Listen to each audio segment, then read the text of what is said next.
So John, just first and foremost, talk us through the events of yesterday afternoon and where you are in terms of being across them as head of the referees department. Yeah, over an overview of certainly leading into the Ullen OKR game was that all three referees had been performing particularly well, and we saw some excellent football, saw some great passages of play and some fantastic tries, and we felt that as a department things were travelling well. We thought the referees, and still do, Tim Roby opening up the event, a young referee who a little bit inexperienced, gone to a big occasion like this and certainly performed extremely well with the new ref cam as well. So there was added pressure for Tim, and goes off to a really good start, and the games went extremely well for us. I think as a spectacle, the high scores and the passages of play was certainly part of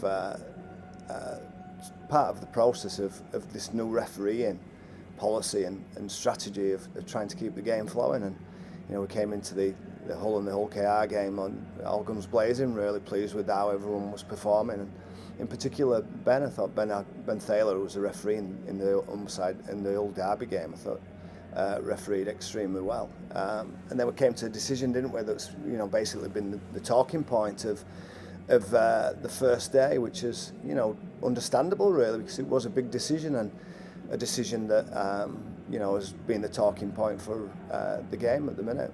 And was, as soon as the match finished, talk us through that. Was Steve certain immediately that he had made that mistake, and did he come to you and then things went from there? Yeah, I think certainly at that moment in time I had a feeling that the try was going to get scratched off, and when the try was given, obviously we were a little bit confused and needed to get some answers. And Steve, as soon as he came in, stuck his hand up and said, "Look, I've made a mistake. I've got the call wrong." He explained his rationale behind the decision, spoke about being honest and sticking his hand up and saying, "I've made a mistake, and these are the things that have led and probably influenced the decision that I've made." And he was open and honest, and obviously distraught as well, really disappointed for the department as well as himself, and also for the game in general. And you moved quickly to you put the statement out fairly quickly, and I believe Steve's been in contact with OKR as well. Tell us a little bit about that.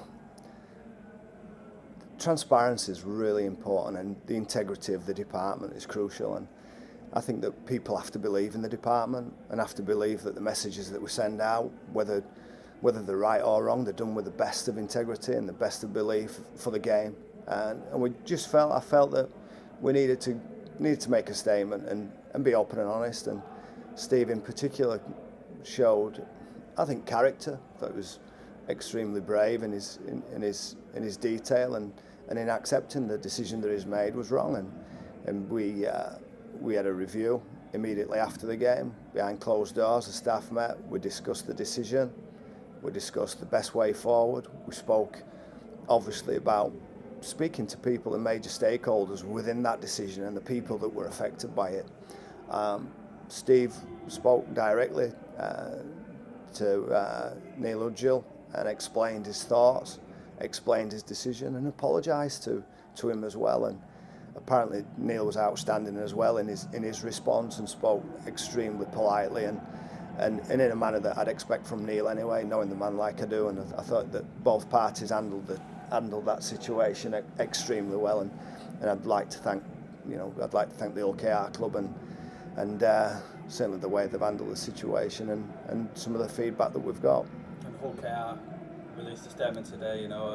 They're calling for further action to be taken. Is there any other, any more reviews to take place? Any more actions that you're anticipating that you need to go through? Well, I've not seen the statement. Briefly looked at and had a discussion about it, and I can see that they're still hurting, and so am I, because we're a new group. We're a new group of coaching of coaches within this new department that's recently been set up, and we do need to take action. And obviously the first action has been to openly put out a statement saying that this has not been a great decision and we apologise for the decision.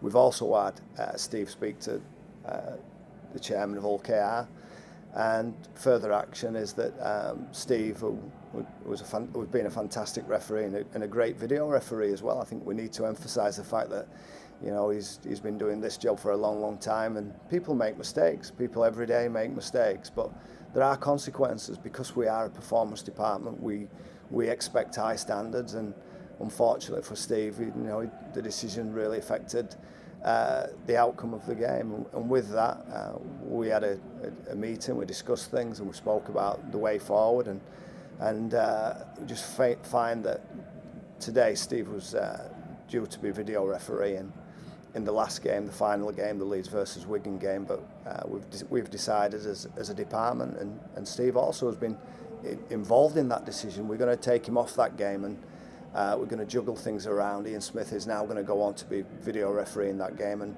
Phil Bentham will come on and be video referee for the Salford game, the opening game, with Thierry Alibert as referee. We feel that, you know, in the future, we're not saying that Steve won't be video referee ever again. We just find that it's appropriate at this moment in time that Steve stands down from this weekend, or particular today's video refereeing. I think it's a bit of pressure that Steve doesn't need, and also we think that it's the right thing to do.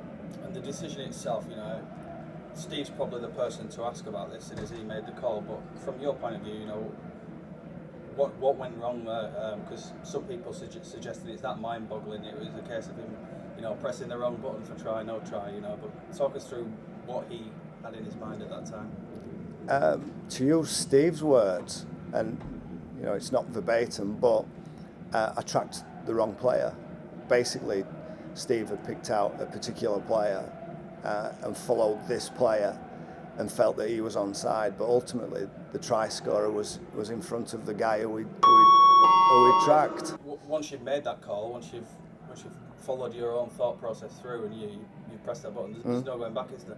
There's absolutely no going back whatsoever, and you know, he's full of I suppose he's beating himself up, and he still is today. We've seen him this morning, and you know, he looks down in the dumps, but he's got to dust himself down. He's got to get himself ready and get ready to coach today. I guess the final message that you'll want to get across is the fact that you know, you're all working incredibly hard to maintain and even raise those standards within this refereeing team. I think the key is that there has to be a message sent out there, not just across the referees department, but across the game. You know, as a player and as a coach for, well, it's over 26 years now.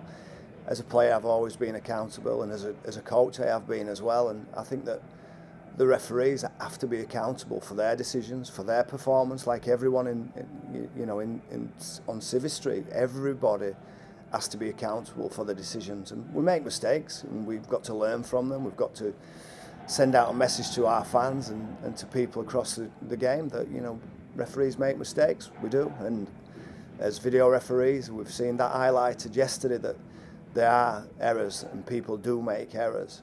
The key is that we've reacted positively, we've made decisions, and we're striving to be the high performance elite department that we aspire to be.